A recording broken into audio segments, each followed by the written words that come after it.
ഇനി നമുക്ക് സെക്കൻഡുകൾക്കുള്ളിൽ റെഡിയാക്കി എടുക്കാൻ പറ്റുന്ന ഒരു അടിപൊളി പലഹാരം കണ്ടു നോക്കിയാലോ.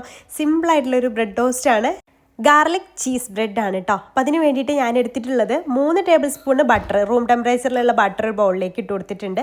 അതിലേക്ക് ഒരു 4 വെളുത്തുള്ളി ചെറുതായിട്ട് അരിഞ്ഞത് ചേർത്ത് കൊടുക്കാം. 1 ടീസ്പൂൺ ചില്ലി ഫ്ലേക്സ് ചേർത്ത് കൊടുക്കുക കേട്ടോ. പിന്നെ നമുക്ക് ചേർത്ത് കൊടുക്കേണ്ടത് ഒറിഗാനോ ആണ്. ഒറിഗാനോ കയ്യിലുണ്ടെങ്കിൽ അതെന്തായാലും ചേർത്ത് കൊടുക്കുക കേട്ടോ. അതിൻ്റെ ഒരു ഫ്ലേവർ കൂടെ വരുമ്പോൾ നല്ല ടേസ്റ്റാണ്. അപ്പോൾ അത് കുറച്ച് ചേർത്ത് കൊടുക്കുക. പിന്നെ നമുക്ക് ചേർക്കേണ്ടത് ഉപ്പാണ്. ഉപ്പ് കൂടിപ്പോവരുത്, 2 നുള്ളി ചേർത്താൽ മതി. പിന്നെ ഇത് അൺസാൾട്ടഡ് ബട്ടറാണ് കേട്ടോ. ബട്ടർ സാൾട്ട് ഉള്ളതാണെന്നുണ്ടെങ്കിൽ ഉപ്പ് ചേർക്കേണ്ട ആവശ്യമില്ല. എന്നിട്ട് എല്ലാം കൂടെ നന്നായിട്ടൊന്ന് മിക്സ് ചെയ്തെടുക്കുക. ഇത് നമുക്ക് റൂം ടെമ്പറേച്ചറിലുള്ളതാവാൻ പറയാൻ കാരണം ഇത് നമുക്ക് ബ്രെഡിൽ അപ്ലൈ ചെയ്യാനുള്ളതാണ്. അതുകൊണ്ട് തന്നെ നല്ല സ്മൂത്തായിരിക്കണം നമ്മുടെ ഈ ഒരു ബട്ടർ. അപ്പോൾ അതായത് നന്നായിട്ട് മിക്സ് ചെയ്തെടുത്തിട്ടുണ്ട്. ഞാൻ ഇവിടെ 4 സ്ലൈസ് ബ്രെഡാട്ടോ എടുത്തിട്ടുള്ളത്. 4 സ്ലൈസ് ബ്രെഡിൻ്റെയും 2 വശത്തും ഇതുപോലെ ഈ ഒരു ബട്ടർ അപ്ലൈ ചെയ്ത് കൊടുക്കുക കേട്ടോ.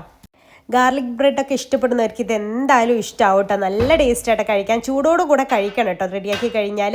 അങ്ങനെ 4 സൈഡിലും ഇത് അപ്ലൈ ചെയ്തതിന് ശേഷം 2 ഒരുമിച്ച് വെച്ചിട്ടാട്ടോ നമ്മളിത് ചെയ്തെടുക്കുന്നത്. അപ്പോൾ ഒന്നിൻ്റെ സെൻട്രലായിട്ട് നമുക്ക് മൊസറല്ല ചീസ് ചേർത്ത് കൊടുക്കാം. ഇതുപോലെ നമുക്ക് എത്ര വേണോ അതിനനുസരിച്ച് ചേർത്ത് കൊടുക്കാം. മറ്റേ സ്ലൈസ്ഡ് ചീസ് ആണെങ്കിലും കുഴപ്പമില്ല, പക്ഷേ വലിഞ്ഞിട്ട് കിട്ടണമെന്നുണ്ടെങ്കിൽ മൊസറല്ല ചീസ് തന്നെ ചേർക്കണം കേട്ടോ. അതിൻ്റെ മുകളിലായിട്ട് ഈ ഒരു ബ്രെഡും വെച്ച് കൊടുക്കുക. ഇങ്ങനെ 2ഉം ചെയ്തെടുക്കുക കേട്ടോ. ഇത്രയും ചെയ്ത് കഴിഞ്ഞാൽ പിന്നെ സിമ്പിളാണ്. ഇതന്നെ സിമ്പിളാണ്. പിന്നെ ഇത് കൂടെ കഴിഞ്ഞാൽ അത്രയ്ക്കും പണിയില്ല. ഇനി നമുക്ക് നേരെ ഒരു പാൻ അങ്ങ് ചൂടാക്കി എടുക്കുക. ആ ഒരു പാനിലിട്ടിട്ട് നമുക്ക് നോർമൽ ബ്രെഡ് ടോസ്റ്റ് ചെയ്യുന്ന രീതിയിൽ തിരിച്ചു മറിച്ച് വിട്ടിട്ട് അങ്ങ് ടോസ്റ്റ് ചെയ്തെടുക്കുക കേട്ടോ. ഒരുപാട് ഹൈ ഫ്ലെയിമിൽ ഇടരുത്. അടിഭാഗം എൻ്റെ കുറച്ചൊന്ന് കളർ കൂടുതൽ ചേഞ്ച് ആയിപ്പോയി, കുഴപ്പമൊന്നുമില്ല കേട്ടോ, കരിഞ്ഞിട്ടൊന്നുമില്ല. ഈ രീതിയിൽ നമുക്ക് മറിച്ചിട്ട് കൊടുക്കാം.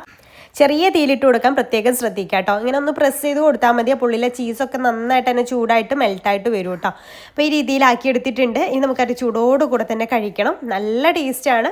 ഇഷ്ടമായിട്ടുണ്ടെങ്കിൽ ട്രൈ ചെയ്യാത്തവർ എന്തായാലും ഒന്ന് ട്രൈ ചെയ്ത് നോക്കണ്ടോ. ട്രൈ ചെയ്ത് നോക്കുന്ന സമയത്ത് ഫീഡ്ബാക്ക് അറിയിക്കുക. വീഡിയോ ഇഷ്ടമായാൽ ലൈക്ക് ചെയ്യാനും മറ്റുള്ളവരിലേക്ക് ഷെയർ ചെയ്ത് കൊടുക്കാനും മറക്കല്ലേ. അതുപോലെ തന്നെ നമ്മുടെ പേജ് ഇതുവരെ ഫോളോ ചെയ്യാതെയാണ് നിങ്ങൾ വീഡിയോസ് കാണുമെങ്കിൽ ഫോളോ ചെയ്യാനും മറന്നു പോയല്ലേ. ഇൻഷാല്ലാ പുതിയൊരു നല്ലൊരു വീഡിയോ ആയിട്ട് നമുക്ക് അടുത്തൊരു ദിവസം കാണാം. അതുവരേക്കും ബൈ. താങ്ക്